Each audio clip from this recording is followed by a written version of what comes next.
Vamos então começar ao 15º capítulo, Fracasso. Verificando o meu aproveitamento no caso de Sigismundo, Alexandre, sempre gentil, ao despedir-se dos construtores, dirigiu-se ao diretor deles asseverando: agradeço a você, Apuleio, quanto fez por André nesses últimos dias. Nosso companheiro não esquecerá o seu concurso amável. O diretor sorriu, disse-me palavras de encorajamento e, quando se dispunha a sair em definitivo, meu orientador lhe observou: nosso amigo, porém, necessita consolidar os ensinamentos recebidos. André acompanhou um caso normal de reencarnação, no qual um esposo honesto cedeu, inicialmente, aos nossos rogos, para que Sigismundo renascesse com a serenidade imprescindível. Viu de perto um coração maternal sensível e devotado, e permaneceu, em estudo, em uma câmara conjugal defendida pelo poder sagrado da prece e reconfortada pela proteção do plano superior. Entretanto, seria justo observar-se algum processo diferente dos que existem por aí a centenas, em que somos defrontados por obstáculos de toda espécie. Ficaria, desse modo, habilitado a conhecer a extensão e complexidade de nosso esforço em defender companheiros imprevidentes que menosprezam a responsabilidade moral, fugindo aos compromissos. E fixando um gesto de carinho fraterno, interrogou: não terá você, presentemente, um caso dessa ordem no qual André possa recolher as lições precisas? Temos sim, esclareceu Apuleio atenciosamente. Temos o caso Volpini.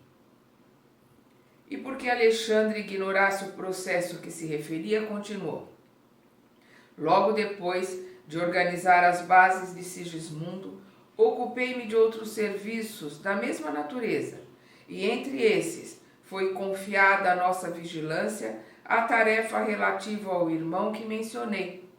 Creio que tudo movimentamos no setor de assistência para evitar o fracasso do trabalho. Entretanto, tenho a experiência por absolutamente impraticável. Perdão. Quer dizer, então, redarguiu o meu instrutor com sabedoria, que a futura mãe não correspondeu à expectativa de nosso plano de ação? Isso mesmo, prosseguiu o interlocutor. Enquanto os desequilíbrios se localizam na esfera paternal ou procedem da influência de entidades malignas, simplesmente há recursos a interpor. No entanto, se a desarmonia parte do campo materno, é muito difícil estabelecer proteção eficiente. A pobre criatura, por 2 vezes sucessivas, provocou o aborto inconsciente pelo excesso de leviandades e atualmente será vítima das próprias irreflexões pela 3ª vez, segundo parece. Debalde, quer dizer, em vão, né? Temos oferecido o socorro de que podemos dispor.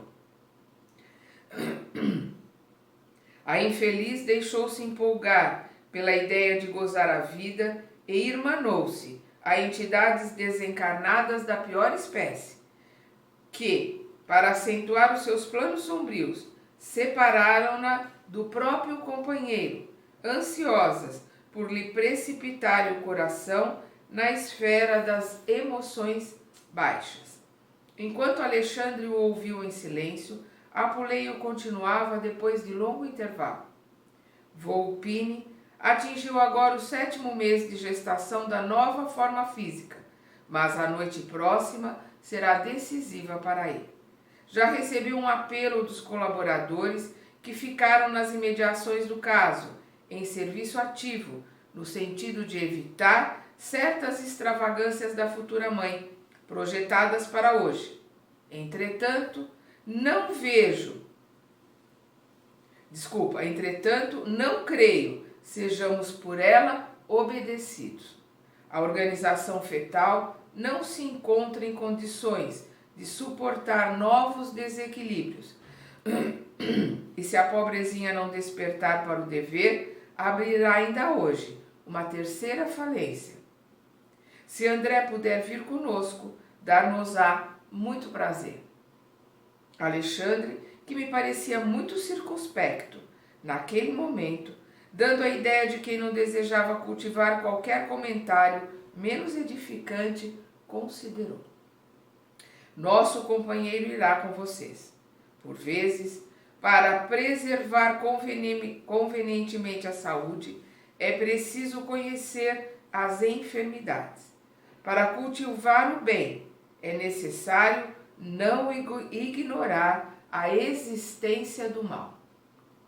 Com efeito, à noitinha, chegávamos a Puleio, 2 companheiros dele e eu, a uma residência confortável e de aparência distinta. O grande relógio de parede mostrava 19h55. Seguindo o diretor, penetramos um aposento bem mobiliado, no qual se encontravam 3 entidades desencarnadas de horrenda figura, que, em virtude do baixo padrão vibratório, não perceberam a nossa presença. Conversavam entre si, combinando medidas detestáveis que não cabe relacionar aqui. A certa altura da palestra, porém, referiram-se ao caso da reencarnação de maneira franca. Não sei, comentou um daqueles perversos inimigos do bem, porque arte infernal vem resistindo o intruso. Despejá-lo-emos na primeira oportunidade. Quando isso ocorre, disse outro, é que há, abre aspas, mãos de anjos, fecha aspas, trabalhando por trás. Pois que vão para o inferno, exclamou o que parecia mais cruel. Veremos quem pode mais. Cesarina já nos pertence 90%. Atende perfeitamente aos nossos propósitos. Porque um filho intrujão em nossos planos, é preciso combater até o fim. No entanto, considerou o terceiro, que até então se mantinha em silêncio, há mais de 6 meses estamos trabalhando em vão por alijá-lo. Temos, porém, conseguido muito, tornou o mais revoltado. Não creio que ele possa aguentar por muito tempo. Talvez hoje façamos o resto. Um filho viria roubar-nos talvez a boa companheira com que contamos agora. Todas as atenções dela convergiriam para ele e o nosso prejuízo seria enorme. Mas se existem, abre aspas, mãos de anjo, fecha aspas, trabalhando temos, abre aspas, mãos de demônios, fecha aspas, para agir também. Já vencemos 2 vezes, por que não vencer agora igualmente? E se o filho vier, considerou um dos interlocutores, certamente virá o esposo de regresso. Não podemos conservá-lo à distância por mais tempo, caso isso se verifique. Isso nunca, respondeu o adversário mais feroz com inflexão sinistra. Como era diferente aquela paisagem interior comparativamente à câmara de Raquel, na qual levara a efeito tão formosas observações referentes à tarefa reencarnacionista. O aposento mantinha-se absolutamente desguarnecido de defesas magnéticas e não se via o movimento de visitação espiritual da esfera superior, que caracterizava a formação do novo corpo de Sigismundo. Está observando? Falou Apuleio gentil. Nem sempre a nossa tarefa se desdobra ao longo dos jardins afetivos. Muitas vezes devemos operar sob verdadeiras tormentas de ódio, que desintegram nossos melhores elementos magnéticos de cooperação.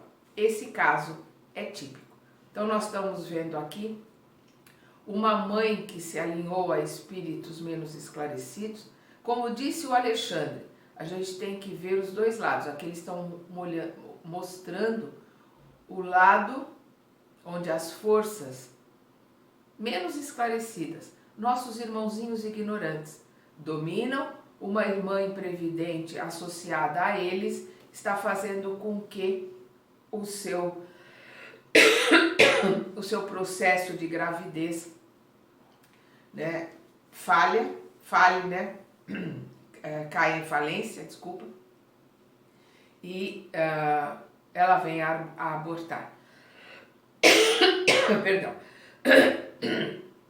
Recordei que a residência de Adelino se enchia diariamente de afeições do plano espiritual e perguntei: mas a futura mãe não dispõe de relações em nossa esfera? O que o André está colocando aqui é pertinente. Quer dizer, ela se aliou ali às forças menos esclarecidas, mas não tem ninguém do plano espiritual superior ali para ajudar? Resposta do Apoleio. De qualquer modo, respondeu ele, sempre temos bons amigos na zona superior, àquela em que nos encontramos. Todavia, em certas circunstâncias, afastamo-nos voluntariamente deles. Cesarina poderia encontrar com diversas amizades, no entanto, ela mesma se incumbe de obrigá-las à ausência. Impressionado, considerei: não terá ela, contudo, um pai ou uma mãe em nossos círculos espirituais que tome a si o sacrifício de defendê-la? Tem um pai que a estima com extremos de afeto, esclareceu o diretor. No entanto, sofria imerecidamente pela filha leviana e grosseira, e tanto padeceu por ela que os seus superiores em nossa colônia espiritual submeteram-no a tratamento para o ouvido temporário da filha querida, até que ele possa se recordar e se aproximar dela sem angústias emotivas. Então o pai estava sofrendo tanto com os desatinos, com a imprudência da filha, que o plano espiritual superior fez com que ele esquecesse essa filha. Eles apagaram a lembrança dessa filha para que ele parasse de sofrer, já que ela estava agindo dentro do seu livre-arbítrio e ele, por merecimento, né, não merecia sofrer tanto por uma filha imprevidente. Então o plano superior fez com que ele esquecesse dela. Nós vamos ver isso em outros livros, principalmente num livro que já foi gravado aqui no canal, porque quando eu parei os estudos, precisei parar na casa que eu estava, montei o canal para poder continuar com aquela turma. Eu comecei o canal pelo livro Entre a Terra e o Céu. E lá Entre a Terra e o Céu a gente vê, né, o plano espiritual comentando que algumas crianças, por causa do choro, por causa do sofrimento da mãe aqui na Terra, quando a criança desencarna, ela atrapalha tanto, ela faz a criança sofrer tanto no plano espiritual, que por misericórdia, né, o plano espiritual faz com que aquela criança esqueça da mãe, para que aquele choro, aquela emissões eletromagnéticas da mãe não atinjam mais a criança e não a façam sofrer. Então aqui nós estamos vendo o plano espiritual fazendo isso para um pai, né, para que aquele pai pare de sofrer pelos desatinos da filha. O assunto era novo para mim. Havia então recursos para a aplicação do esquecimento no mundo das almas? Apoleio sorriu bondoso e falou: não tenha dúvida. Em nossa esfera, a dureza e a ingratidão não podem perseguir o amor puro. Então, esse pai com um grande amor não poderia sofrer tanto por causa da ingratidão e da imprevidência e invigilância da filha. Quando as almas reencarnadas se revelam impermeáveis ao reconhecimento e à compreensão, distanciamo-nos delas naturalmente, ainda mesmo quando encerrem para nós valiosas joias do coração, até que se integrem no conhecimento das leis de Deus e se disponham a segui-las em nossa companhia. Vamos ver, vamos lembrar que aqui mesmo, nesse livro Missionários da Luz, nós vimos lá no começo, quando eles estão ali trabalhando numa casa que está oferecendo ajuda para vários irmãos, quando o Alexandre coloca que a ajuda é feita durante 10 semanas, né? Em torno de um pouco menos de 3 meses. E se o assistido mantiver a vontade de melhorar, se esforçar, se eles verem que o assistido está se esforçando muito, eles continuam a assistência. Se o assistido está ali, sem dar importância, sem se esforçar, sem se modificar, continuando fazendo, pensando e sentindo tudo como antes, eles pura e simplesmente se afastam, deixam ele à própria sorte e com certeza depois de um tempo ele vai voltar na casa pedindo ajuda de novo. É isso que acontece na maioria das casas e na maioria dos tratamentos. Quando somos fracos, porém, embora muito amoráveis, e não nos sentimos com a precisa coragem para o afastamento necessário, se merecemos o auxílio de nossos maiores, somos favorecidos com o tratamento magnético que opera em nós o esquecimento passageiro. Quer dizer, que é o caso aqui do pai. Quando somos fracos, porém, embora muito amoráveis, quer dizer, um espírito amorável, um espírito que tem merecimento, mas não tem coragem de se afastar da filha. Não consegue, por amor, não consegue se afastar da filha, né? O plano espiritual, né? Se merecemos o auxílio dos nossos maiores, se merecemos o auxílio do plano espiritual superior, somos favorecidos, né?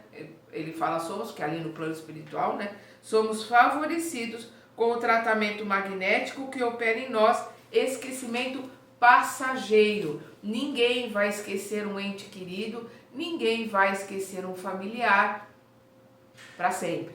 É um esquecimento passageiro. A hora que essa filha deixar de ser destrambelhada, a hora que essa filha começar a trilhar no caminho que a leve para um aprendizado, para um melhoramento, eles vão fazer com que esse pai lembre de novo dessa filha e possa entrar em contato com ela, possa mantê-la no seu pensamento, até para de alguma forma ajudá-la. Aí nós vemos aqui, ele colocar, nesse instante Cesarina penetrou no quarto, seguida dos espíritos construtores que velavam por Volpine, o reencarnante. Então, vamos dar uma paradinha aqui e vamos continuar este capítulo na sua segunda parte.